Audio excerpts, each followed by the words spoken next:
Amin. Nah, karena kita sudah berdoa tadi, semoga saja Allah Subhanahu Wa Taala memberkahi kegiatan kita hari ini. Baiklah, langsung saja. Nah, sebelumnya Ibu akan absen dulu ya. Jadi ada Liana Cahyani. Ada siapa aja nih yang nggak datang hari ini? Rama Aida Fitri, Bu. Oh, Rama Aida Fitri nggak datang ya. Oh iya, baiklah. Nah, baiklah. Sebelumnya kita sudah belajar apa ya? Masih ingat nggak? Perencanaan karir, Bu. Perencanaan karir. Oke, bagus sekali Liana ya. Nah, sebelumnya kita sudah belajar perencanaan karir. Nah, hari ini kita akan belajar tentang pemilihan karir setelah lulusan SMK. Di sini semua kelas 12 kan? Iya, Bu. Sudah tahu jadi materi hari ini seperti yang sudah dijelaskan kemarin. Hari ini kita akan belajar lulus SMK mau kemana. Oke, nah jadi dalam materi kita hari ini Ibu akan membahas 5 poin. Yang pertama ada pilihan karir setelah lulusan SMK. Yang kedua ada faktor pendukung dalam pemilihan karir. Yang ketiga ada faktor penghambat dalam pemilihan karir. Kemudian persiapan dalam pemilihan karir. Dan yang terakhir adalah cara sukses supaya karir yang sudah kita pilih ini berhasil untuk kita jalankan. Nah,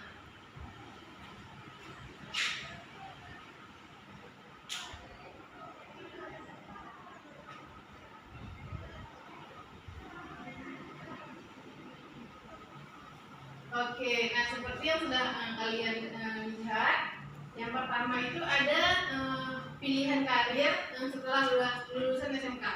Yang pertama adalah melanjutkan ke jenjang pendidikan yang lebih tinggi.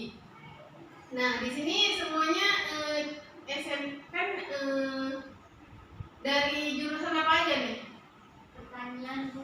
Ada yang pertanian, ada yang otomotif, ada yang tata busana, ya kan banyak nih. Nah, jadi seperti contohnya nih, kalau pertanian nanti di jenjang pendidikan yang lebih tinggi atau PTN di universitas nanti kalian ada yang namanya fakultas pertanian. Itu juga ada berbagai jurusan yang bisa kalian pilih yang menunjang dengan nyambung dengan sekolah yang sedang kalian lakukan sekarang.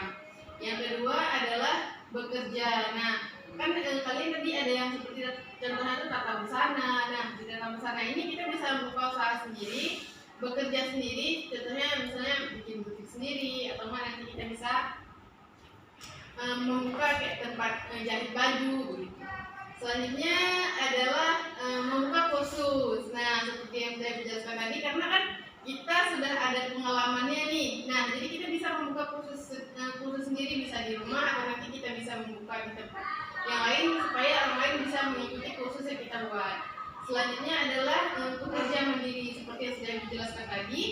Kita bisa membuka peluang usaha sendiri karena kan di SMK ini kalian semua tentunya ini kan udah kelas 12, tentunya udah punya skill kan yang bisa dikembangkan untuk kedepannya. Nah, next selanjutnya adalah faktor pendukung dalam pemilihan karir. Jadi dalam membuat keputusan karir, yang pertama yang harus kita lihat adalah pemahaman tentang diri kita sendiri. Yang kedua adalah memiliki kedisiplinan yang tinggi. Nah, dalam berbagai ilmu, dalam berbagai bidang, kita harus mendisiplinkan diri kita dulu, baru nanti kita bisa mendisiplinkan orang lain. Selanjutnya adalah memiliki kepercayaan diri memiliki kepercayaan diri, optimis, kemudian dan memiliki komitmen yang tinggi. Selanjutnya, anak-anak bisa tolong membacakan Liana Cahyani faktor-faktor penghambat dalam keputusan karir supaya teman-teman yang lain bisa mendengarkannya.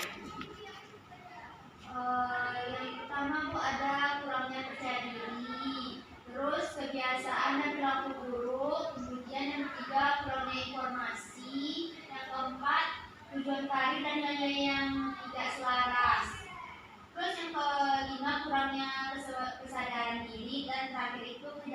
kemampuan berkomunikasi secara efektif Bu. Bagus sekali Liana ya, terima kasih ya Liana ya. Nah, seperti yang sudah dibacakan oleh Liana tadi, jadi faktor penghambat dalam kita mengambil keputusan karir itu adalah kebalikan dari faktor pendukung. Seperti yang sudah dijelaskan tadi, ada kalau faktor pendukung ada rasa percaya diri yang tinggi, berarti kalau di penghambatnya itu kurangnya rasa percaya diri, kemudian tidak disiplin, kita juga kebiasaan berperilaku yang buruk, dan lain-lain. Nah, sampai sejauh ini ada yang ingin bertanya? Ada Bu. Belum ada ya. Oke, kita lanjut ya, next. Nah, jadi selanjutnya adalah C, persiapan dalam memilih karier. Nah, jadi Ibu boleh tanya nih, apa aja sih yang sudah kalian persiapkan? Baik itu mau masuk ke, ada nggak sih di sini yang mau kuliah? Saya Bu. Oh, Liana Cihani bagus sekali ya, mau kuliah. Mau kuliah di mana? Di Rusia Bu. Di Rusia, bagus sekali ya. Tepuk tangan dulu buat Liana. Oke, bagus sekali. Yang lain, apakah sudah ada? Ada juga Bu. Di mana nih mau kuliah juga? Di ITB Bu. Wow, bagus sekali ya. Bagus sekali. Doakan semuanya bisa lulus di SBMPTN ya. Nah, selanjutnya kita lanjut ya. Ada persiapan dalam memilih karier. Nah, jadi ada berapa sih persiapan yang harus kita lakukan? Yang pertama adalah personality.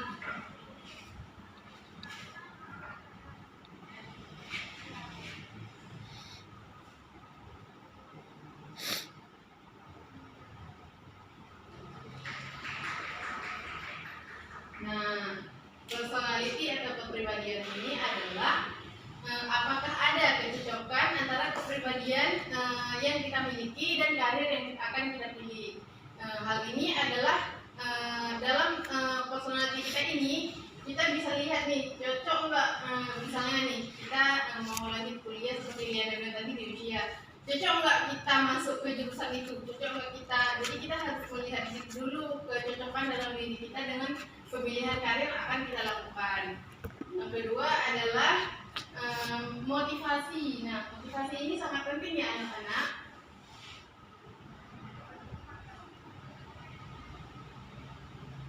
Dimana dengan ada motivasi ini kita bisa sepertinya dengan ada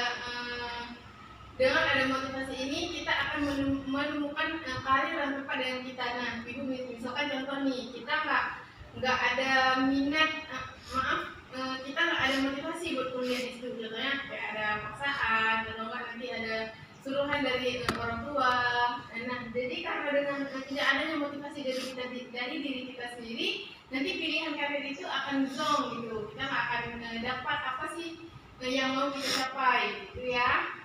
Yang selanjutnya adalah skill. Nah, tahu skill nggak? Kemampuan Bu. Ya, bagus sekali. Nah, dengan memiliki kemampuan, maka nanti saat kita mau melanjutkan ke, baik itu membuka usaha sendiri, membuka kursus, mau melanjutkan kuliah, kalau kita tidak ada skill, maka tujuan yang ingin kita capai itu tidak akan tercapai gitu ya.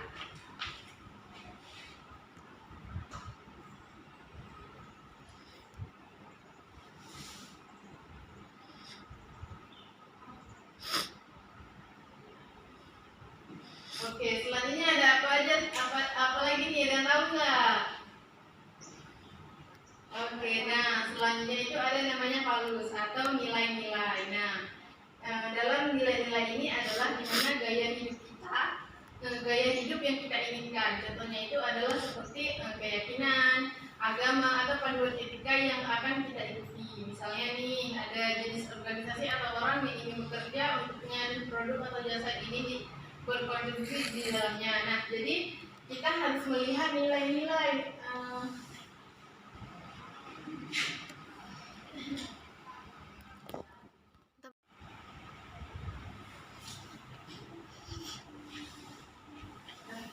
Nah, jadi yang selanjutnya adalah nilai-nilai. Nah, saat kita mau pemilihan karir itu kita harus melihat nilai-nilai apa sih yang terkandung dalam yang ingin kita pilih gitu, supaya kita nanti jangan salah langkah atau enggak nanti pas kita pilih itu nggak sesuai sama keyakinan kita, keinginan kita. Kita harus melihat dulu apa sih nilai-nilai yang harus ada dalam pemilihan karir tersebut. Selanjutnya adalah konflik atau kendala.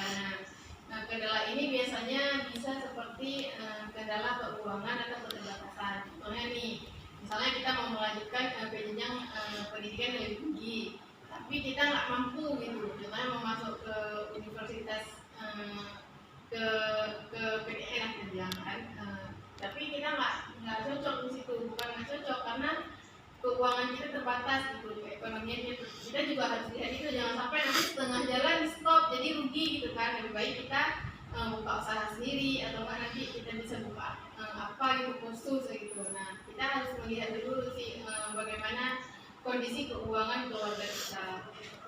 Selanjutnya adalah ada ambisi. Nah, kalau ambisi ini udah nggak apa ya, udah nggak asing lagi ya kita dengar. Nah, kalau kita di sini kita harus melihat dulu bagaimana dan kapan kita harus apakah kita menginginkan pekerjaan itu untuk seumur hidup kita atau nantinya kita akan mengubah karir kita. Jadi kita harus punya ambisi saat dalam pemilihan karir ini supaya pemilihan karir yang kita lakukan ini tidak azom gitu ya.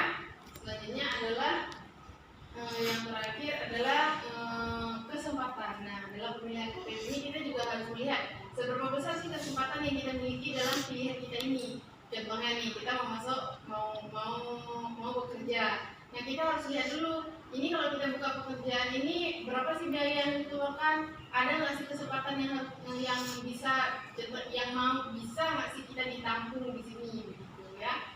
Oke, nah selanjutnya adalah yang terakhir ada cara sukses dalam pemilihan karir. Nah, cara sukses dalam pemilihan karir ini yang pertama adalah sikap positif. Nah, seperti yang kita ketahui ya, saat pikiran kita ini lebih ke pesimis, maka hal-hal yang kita inginkan ini akan lebih sulit kita capai karena kita sudah berpikiran negatif duluan. Nah, jadi hal yang harus kita lakukan adalah bersikap positif. Selanjutnya adalah percaya diri, kebiasaan positif buat pilihan yang tepat, dan yang terakhir adalah punya tujuan. Oke. Nah, selanjutnya apakah ada yang ingin bertanya tentang ini dari pilihan karir, kemudian faktor pendukung karir, faktor penghambat, persiapan? Ada yang mau bertanya? Ya, silakan. Jadi kan Bu, bagaimana cara kita untuk mengungkapkan pilihan karir, karena kan kita ini kelas 12 ya. Jadi kadang-kadang gini, maunya ini juga, maunya itu juga, karena itu kawan juga. Bagaimana kita itu konsisten dalam pemilihan karir kita, Bu? Bagus sekali pertanyaannya ya. Ada teman-teman yang lain yang ingin menanggapi? Oke, kalau tidak ada biarin aja. Nah, pertanyaannya bagus sekali ya Liana ya. Bagaimana cara kita menyikapi jika banyak yang ingin kita lakukan gitu, ada yang mengikuti teman. Nah, jadi di saat kita bimbang seperti itu, maka hal pertama yang harus kita lakukan adalah menetapkan tujuan. Kita mau masuk ke sini ini tujuannya apa? Kalau kita ngikut teman tujuannya apa? Jadi kita harus lihat dulu apa sih yang nantinya akan imbas ke kita, yang akan bagus untuk diri kita sendiri gitu. Bukan kita nggak harus melihat orang lain, kita harus melihat pilihan kita sendiri itu apa. Jadi kita harus mulai lagi dengan diri kita sendiri, kita lihat dulu apa sih yang sebenarnya kita butuhkan dan kita inginkan. Begitu ya Liana ya. Bagaimana yang lain? Apakah ada yang ingin bertanya atau menanggapi? Silakan Nak. Oke, nah karena sepertinya ini ruangannya sudah agak bosan ya. Gimana kalau kita buat ice breaking nih? Boleh Bu, boleh. Ayo semuanya coba tangannya ke atas. Gini ya, bentuk segitiga ya. Oke, nah ya, nah selanjutnya Ibu bahkan beli simulasi ya. Contohnya nih, misalnya Ibu bilang pegang hidung. kalian harus pegang hidung. Tapi lihat aja ibu, misalnya ibu pegang ini, pegang kepala, tapi ibu bilang pegang hidung. Nah, jadi itu salah, karena nanti yang salah kita beri hukuman ya.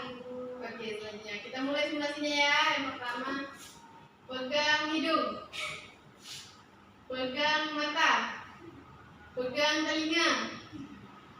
Oke, mulai. Oke, sudah ya. Nah, karena waktu kita juga sudah mau habis. Ada nggak anak ibu yang mau memberikan kesimpulan?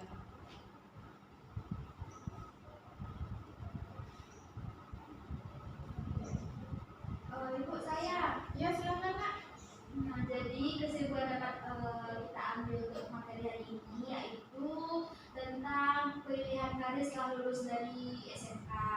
Nah, jadi di sini tuh banyak sekali faktor pendukung karir dan menghambat. Jadi kita harus tahu itu semua. Kemudian kita juga harus tahu persiapan dan pilihan karir seperti yang udah tadi, dari motivasi, skill, kepribadian, dan keuangan. Kemudian bagaimana cara kita sukses dalam mencari pilihan karir itu aja Bu. Bagus sekali, terima kasih Liana ya. Nah, oke, nah karena materi kita juga sudah habis, kita juga sudah lebih baik kita berdoa dulu ya sebelum kita menutup kegiatan kita hari ini. Baiklah, berdoa dulu.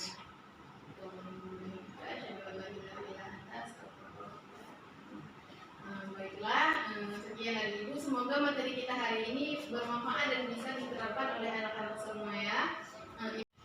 Baiklah anak-anak, karena materi kita telah selesai hari ini, jadi materi yang akan kita bahas selanjutnya adalah mengenal pekerjaan-pekerjaan yang ada di Indonesia. Nah, semuanya semangat ya untuk materi kedepannya.